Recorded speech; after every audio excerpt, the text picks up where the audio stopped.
तुम्हारा अन्नदाता, पग पग पर है संग तुम्हारे अन्नदाता। लहू किसानों का बन के पसीना सींचता है धरती का सीना। मेहनत का तेरी हक दिलवाने, नई तकनीक नई खोज बताने।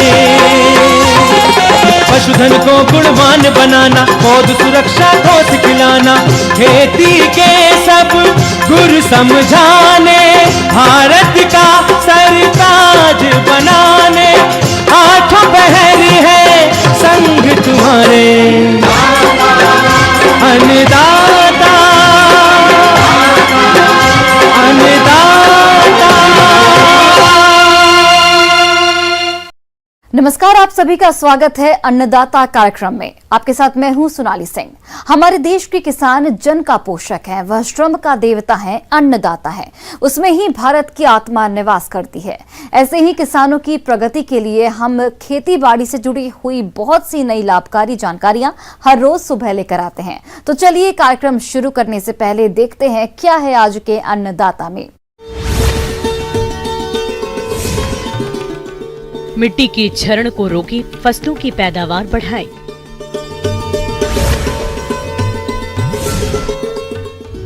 शिमला मिर्च की नर्सरी तैयारी और खेती का तरीका। किसान भाइयों, फसलों की उत्पादकता मिट्टी के उपजाऊपन पर टिकी हुई है, लेकिन आजकल प्राकृतिक आपदाओं और मानवीय गतिविधियों के कारण खेतों से उपजाऊ मिट्टी का क्षरण बड़ी तेजी से हो रहा है, जिससे धीरे धीरे खेत की मिट्टी उत्पादकता कम होती जा रही है। इससे बचने के लिए किसानों को अभी से ही मिट्टी संरक्षण के उपायों को अपनाना होगा, जिसके बारे में विस्तार से बता रहे हैं Indian association of soil and water conservation Dehradun के ऑर्गेनाइजिंग सेक्रेटरी देवाशीष मंडल।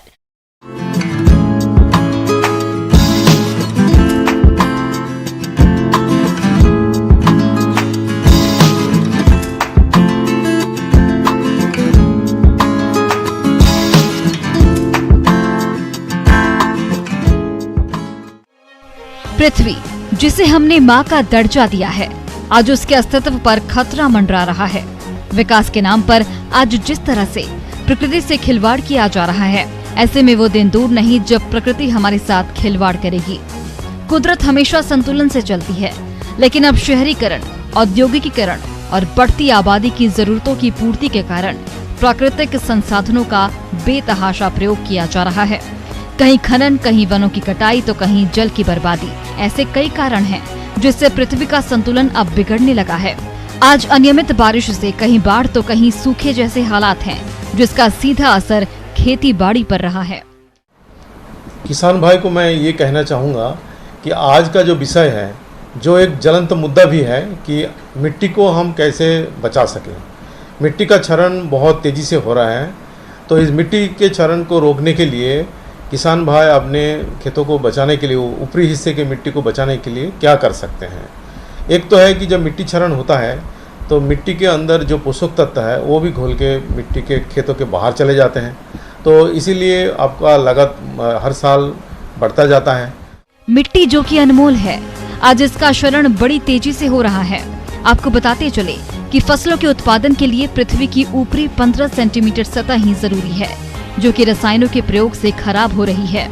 वहीं सिंचाई की परंपरागत विधियों के चलते खेत की मिट्टी का क्षरण हो रहा है। कहीं जल बहाव से तो कहीं हवा से मिट्टी का कटाव पहले की अपेक्षा तेजी से बढ़ रहा है।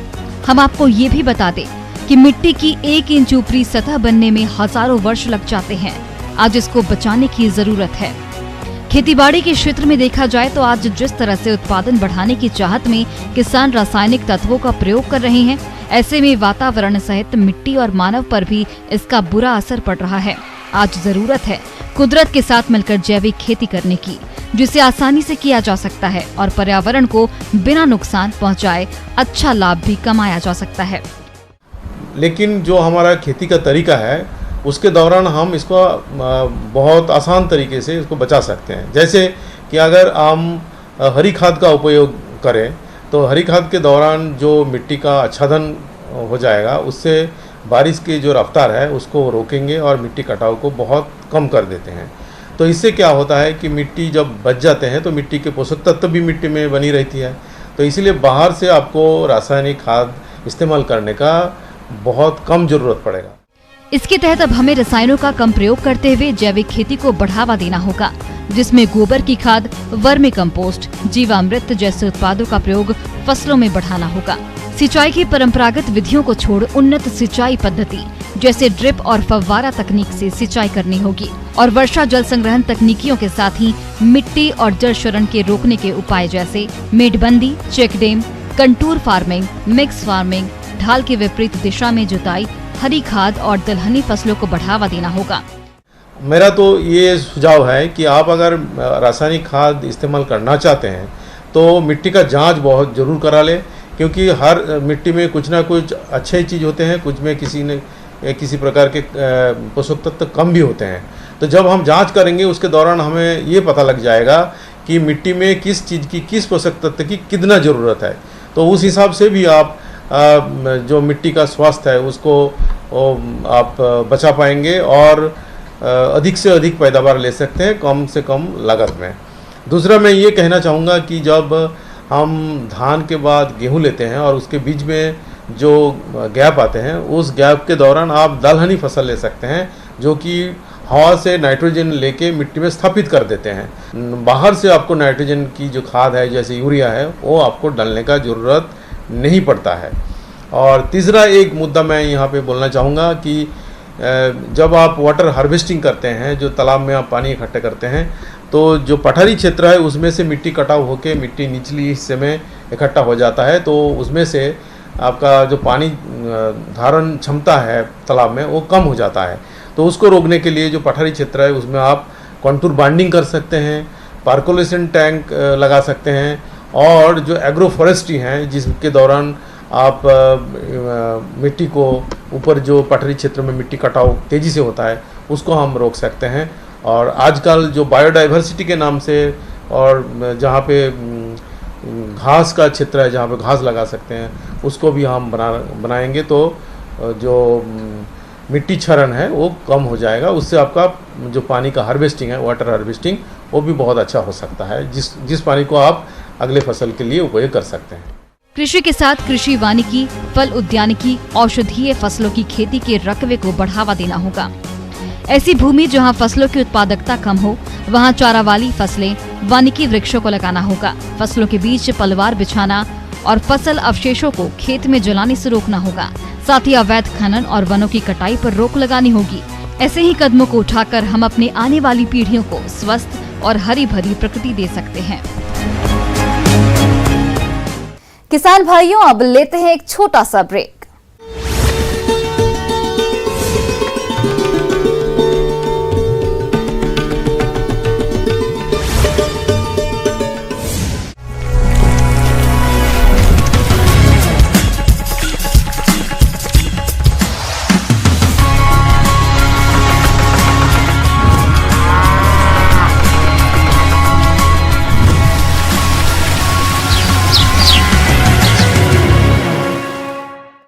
ब्रेक के बाद आप सभी दर्शकों का अन्नदाता में स्वागत है।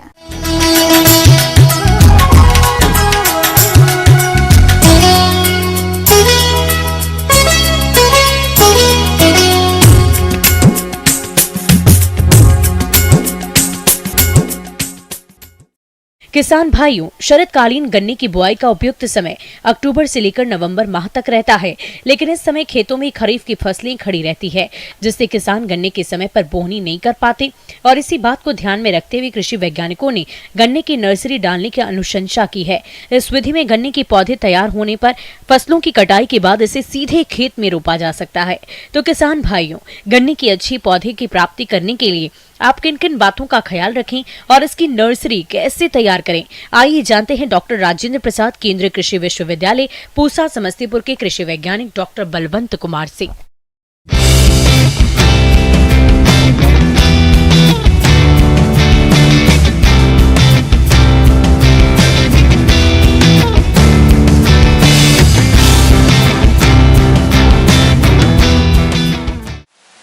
ये गन्ने के पौधे नर्सरी जो तैयार हो रहे हैं जो किसानों को अभी बहुत ही लाभप्रद होगा उस काम में जुड़ा हुआ हूँ। ई अनुसंधान संस्थान द्वारा विगत 2 साल में बहुत अच्छे काम किए गए हैं, बहुत से अच्छी वैरायटियाँ निकली है। क्योंकि सीड का जो प्रसार है ना वो बहुत कम होता है गन्ना में। एक गन्ना ले जाएंगे तो 10 गुना ज़्यादा बढ़ेगा, लेकिन हमने और इस तकनीक ने एक ऐसी बहुत अच्छा विस्तार का तकनीक बना लिया है जो एक गन्ना से कम हम 15 से 20 गन्ना का पौधा बना लेते हैं। और ये अगर जाड़े में करते हैं तो और अच्छी होती है, और इसका सेटिंग भी अच्छा होता है और सूट भी बहुत ज़्यादा निकलते हैं। आमतौर पर जब गन्ने की नई किस्में विकसित होती हैं तो शुरुआती दौर में किस्मों की उपलब्धता सीमित होती है, जबकि सामान्य तौर पर गन्ने की खेती के लिए कुंटलों में बीज की मात्रा लगती है। ऐसे में सभी के लिए बीज उपलब्ध नहीं हो पाता। अगर किसान नई किस्मों के कुछ बीजों की जुगाड़ कर लें तो इससे वो बड़ चिप विधि द्वारा गन्ने की पौध तैयार करके कम गन्ने से अधिक पौध तैयार कर सकते हैं। इसमें करना क्या है, हम पूरा गन्ना का अगर हम गिनते हैं, एक बार दिखा लीजिए यहाँ, तो जिसमें नोट अगर गिनेंगे तो हर एक गन्ना में 1 2 3 4 5 6 7 8 9 10 11 12 13 14 ऐसे अभी तो पूरा मैच्योर नहीं हुआ है, फिर भी हम 25 तक गिन सकते हैं, जिसमें से 15 से 20 जर्मिनेशन दे देता है। तो इसकी एक गन्ना की ये जो है ना सीड का एक आयु होता है। हम चूँकि युवा अवस्था में अगर ये गन्ना बढ़िया से जर्मिनेशन करेगा तो उसी को ध्यान में रखते हुए हर एक नोट को काट करके अगर हम ट्रे में उगाते हैं, उसमें से उसका रूट भी बनता है, और रूट के साथ अगर हम फील्ड में लगा लेते हैं, प्रॉपर दूरी मेंटेन करते हैं, तो हमारा बढ़वार और यील्ड जो है टनेज में बहुत ज़्यादा बढ़ जाता है। और इसको जो है सरकार बहुत अच्छे से लाइक कर रहे हैं, किसान भी लाइक कर रहे हैं। नर्सरी तैयार करने के लिए सबसे पहले बेस्ट वैरायटी, यानी कि जो अच्छी वैरायटी है जो किसानों के खेत में जाना चाहिए, वो पहले चुनिए। तो जैसे हमारा राजन गन्ना 1 है, या अभी नया राजन गन्ना 2 निकला है, या अन्य जहां जिस क्षेत्र के लिए जो बेस्ट वैरायटी है उसको आप चूज कर लें। इस नई तकनीक सस्टेनेबल शुगरकेन इनोवेटिव यानी बडचिप तकनीक से पौध तैयार करने के लिए गन्ने की आंख सहित छोटे छोटे टुकड़ों में काटा जाता है। इनकी कटाई के लिए जो यंत्र उपयोग में लिया जाता है उसे बडचिप कहते हैं। इस यंत्र की सहायता से गन्ने को इस प्रकार काटते हैं कि प्रत्येक टुकड़े में एक आंख मौजूद रहे। फिर इन टुकड़ों को फफूंद नाशक दवा के घोल में कम से कम 20 मिनट तक उपचारित करते हैं। इसके बाद ट्रे का व्यवस्था करना है। प्लास्टिक ट्रे है और सॉइल कंपोजिशन बनाना पड़ेगा, जिसमें वर्मी कंपोस्ट और सॉइल मिक्सचर बनाना पड़ता है, जिसमें 80-20 का रहता है, वो कर लेंगे। इसके बाद जब काटेंगे, एक हमको एक कटर चाहिए, सिंगल बड कटर चाहिए मशीन। सिंगल बड कटर मशीन से हम एक एक काटेंगे और पॉट जो है वो ट्रे जो है उसके हर एक पिट में हम उसमें डाल देते हैं। इसके लिए 3 भाग कोकोपिट, 1 भाग परलाइट या वर्मीकोलाइट को मिलाकर मिश्रण तैयार करते हैं। फिर ट्रे में गन्ने की उपचारित बड को रखकर ऊपर से मिश्रण को भर देते हैं। फिर हजारे के द्वारा सिंचाई कर देते हैं। बुआई के बाद ट्रे को जमाव के लिए पॉली हाउस में रख देते हैं। इसके अलावा हमारे जिन किसान भाइयों के पास प्रो ट्रे उपलब्ध नहीं है, वो प्लास्टिक बैग में भी गन्ने की नर्सरी तैयार कर सकते हैं। इसके लिए 1 भाग मिट्टी, 1 भाग वर्मी कंपोस्ट और 1 भाग बालू लेकर प्लास्टिक बैग में भर देते हैं। भराई करने के बाद उसमें नमी बनाए रखने के लिए हजारे के द्वारा सिंचाई कर देते हैं। सिंचाई करने के उपरांत बैग में बड की बुआई करके उसे शेड नेट, पॉली हाउस, छप्पर के नीचे या फिर किसी सघन पेड़ के नीचे रख देते हैं। नर्सरी को आप खुले प्रक्षेत्र या पॉली हाउस अथवा ग्रीन हाउस में इसे तैयार कर सकते हैं। पॉली हाउस अथवा ग्रीन हाउस में नर्सरी तैयार करना खुले के स्थान अपेक्षा अधिक फायदेमंद होता है। सिंचाई, निश्चित तापमान, आर्द्रता एवं नमी मिलने की वजह से साधारण रूप से उगाए गए पौधों की अपेक्षा इसमें गुणात्मक और परिणात्मक रूप से पौधे काफी बेहतर होते हैं। और ये 15 से 20 दिन में अंकुरन बहुत अच्छा हो जाता है, 2-3-4 पत्तियां आ जाती है। बाद में हम इनको क्या करते हैं, 1% यूरिया सोल्यूशन से फिर देते हैं 15-20 दिन के बाद, तो बहुत अच्छा हरा हरापन है। और कोकोपीट बहुत ही अच्छा इसमें रहा, ऊपर से कोकोपीट दे देते हैं तो सॉइल मिक्सचर का ये बहुत ही अच्छा जमाव होता है उसमें उसके रूट का।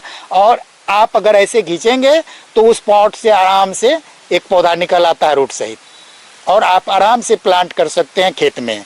और उसके लिए मशीन भी आया हुआ है, वो आप देखेंगे मैकेनाइज है ये, तो मैकेनाइज कटिंग हो जाएगा, मैकेनाइज इसका ट्रांसप्लांटिंग हो जाएगा, तो जो भी लेबर पर कॉस्ट है वो भी बचेगा।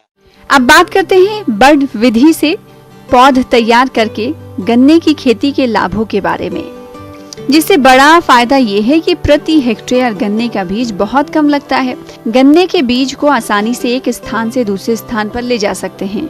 किसानों को गन्ने के बीज के रूप में लगने वाले खर्च में 99% की बचत हो रही है। इसके अलावा फसलें जब खेत में खड़ी रहती हैं, तो आप गन्ने की बुआई नहीं कर सकते हैं। ऐसे में गन्ना की बुआई समय से नहीं हो पाती है, लेकिन इस विधि के द्वारा आप छोटी सी जगह में गन्ने की पौध तैयार कर सकते हैं और खेत खाली होने के बाद भी रोपाई कर सकते हैं। आगे और भी है खेती बाड़ी से जुड़ी हुई बहुत सी रोचक जानकारियां। यहाँ रुकेंगे एक और छोटे से ब्रेक के लिए।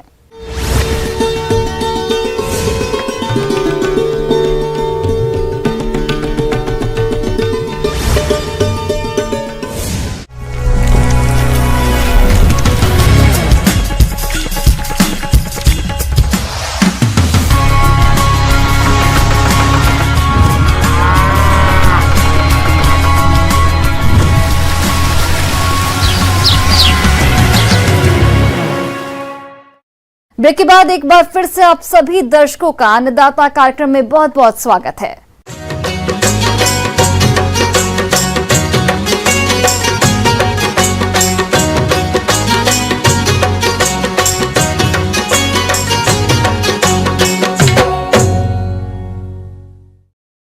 शिमला मिर्च की खेती करके किसान अच्छी आमदनी कमा सकते हैं, क्योंकि इसकी मांग बाजार में हमेशा बनी रहती है।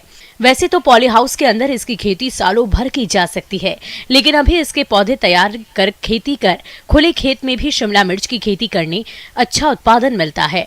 तो जो इसकी खेती करने की सोच रहे हैं वो इसकी कौन सी किस्मों का चयन करें और इसकी नर्सरी डालते समय किन किन बातों पर खास तौर से ध्यान दें, इस बारे में अधिक जानकारी दे रहे हैं कृषि वैज्ञानिक केंद्र सुखेत, जिला मधुबनी के कृषि वैज्ञानिक डॉक्टर सुधीर कुमार।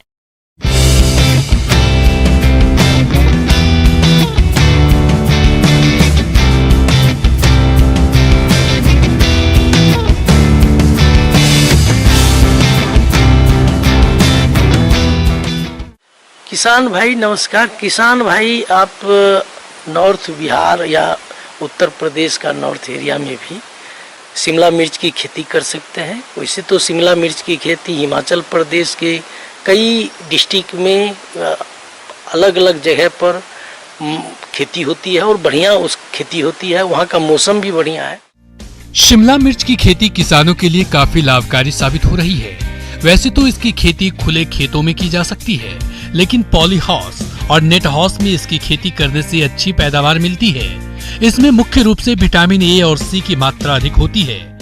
और इसकी खेती करने के लिए किसान भाई आप बलुई दोमट मिट्टी जिसमें जीवाश्म की मात्रा 5.8 से 6.8 हो, ये उत्तम होता है। और इसी तरह का भूमि का चयन करके आप इसकी खेती कर सकते। पहली जुताई जब करते हैं तो उसमें कंपोस्ट की मात्रा का प्रयोग करें, और अंतिम जुताई के समय भी किसान भाई जैविक खाद का इसमें प्रयोग ज़्यादा ही करें।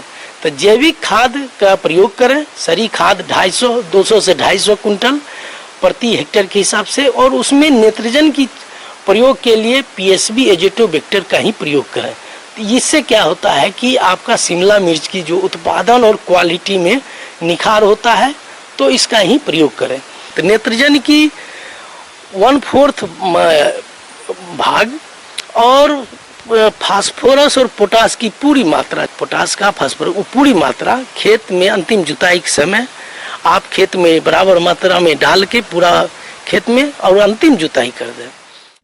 पॉली हाउस में अच्छी तरह से क्यारियों को तैयार करते हैं और क्यारियों की तैयारी के समय गोबर की खाद और वार्मिक पोस्ट का प्रयोग करते हैं। इन क्यारियों को उठी बनाना चाहिए।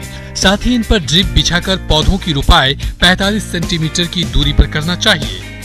मल्चिंग लगाकर शिमला मिर्च की खेती करने पर और अधिक पैदावार मिलती है। साथ ही ये खरपतवार नियंत्रण में सहायक भी रहती है।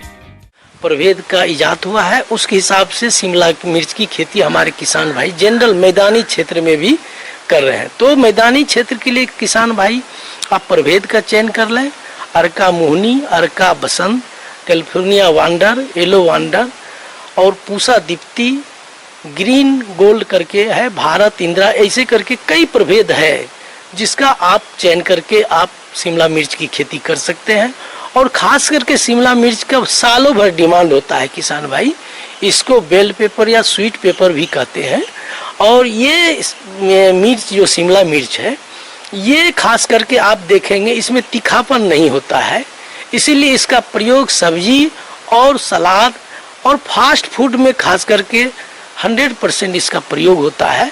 और इसकी खेती के लिए किसान भाई खास करके अगस्त से सितंबर और फरवरी से मार्च तक आप इसकी खेती कर सकते हैं। और इसके लिए सीड जो है किसान भाई 500 ग्राम जो कंपोजिट जो होता है वो सीड का प्रयोग प्रति हेक्टेयर, अगर हाइब्रिड संकर सीड का प्रयोग करते हैं तो 250 से 300 ग्राम प्रति हेक्टेयर की दर से कर सकते हैं। बुआई के लिए खासकर पहले नर्सरी लगाई जाती है, तो नर्सरी के लिए किसान भाई आप पहले 35 से 40 दिन पहले की जो नर्सरी, जैसे आप बीज की बुआई कर देते हैं तो उससे 35 से 40 दिन के बाद आप उसका रोपनी के लायक हो जाता है, 3-4 पत्ती हो जाती है, उसके बाद आप खेत में इसको रोपनी के लिए तैयार कर सकते हैं।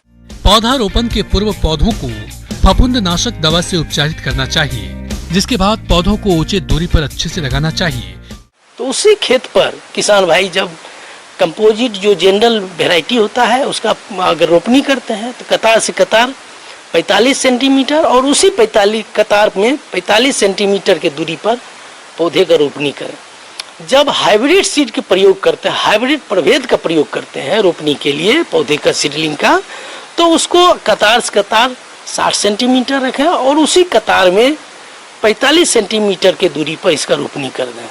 तो इस तरह से आप शिमला मिर्च की खेती कर सकते हैं। अगर शिमला मिर्च की खेती करते हैं तो लगभग 250 से जनरल जो वेराइटी है 250 से 300 कुंटल और हाइब्रिड 450 से 500 कुंटल उत्पादन मिलता है।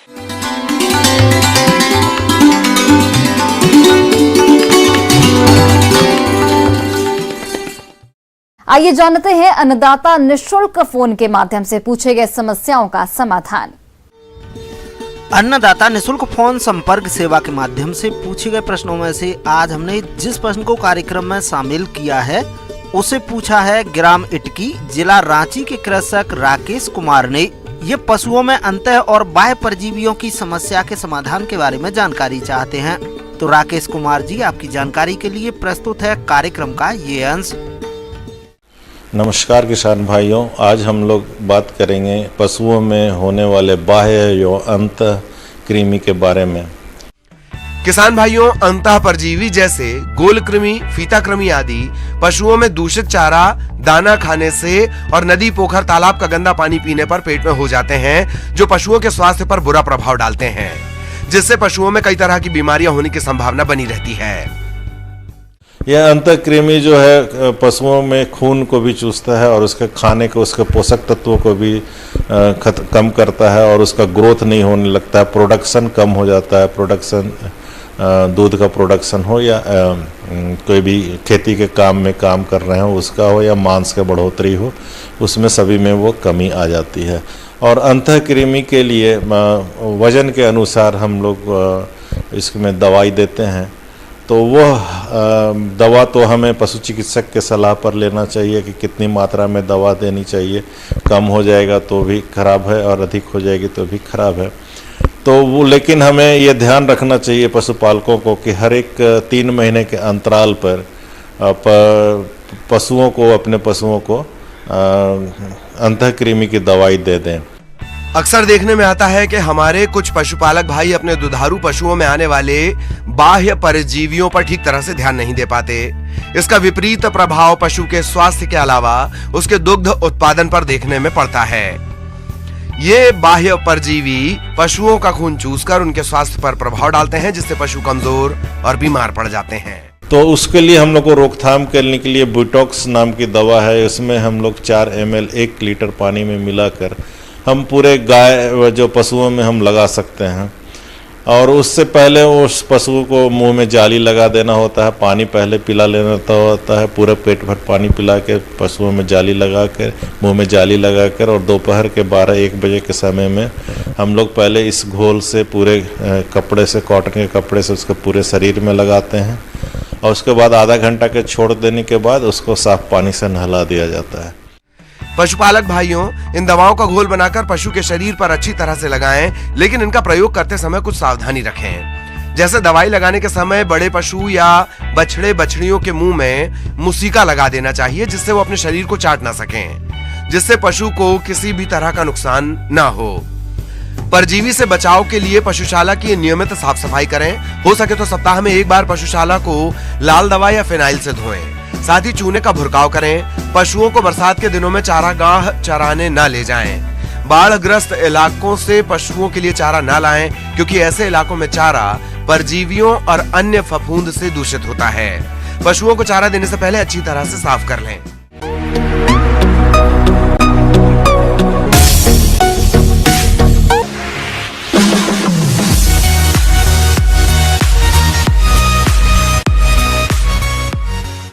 एक नजर डालते हैं राज्य के कुछ मंडियों के प्रमुख फसलों के बाजार भाव पर।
किसान भाइयों, कृषि संबंधित समस्या या सुझावों के लिए आप हमें इस पते पर संपर्क कर सकते हैं। प्रोड्यूसर अन्नदाता news 18 Bihar Jharkhand, Ramoji film city Hyderabad 501512। साथ ही आप हमें ईमेल भी कर सकते हैं। हमारा ईमेल आईडी है p18annadatabihar@news18.com। इसके अतिरिक्त आप हमें निःशुल्क हेल्पलाइन नंबर 18008892 पर सोमवार से शनिवार सुबह 10 से शाम 4 बजे के बीच संपर्क कर सकते हैं। अब समय हो रहा है आपसे विदा लेने का। कल फिर से आपसे मुलाकात होगी कृषि से जुड़ी महत्वपूर्ण जानकारियों के साथ। नमस्कार।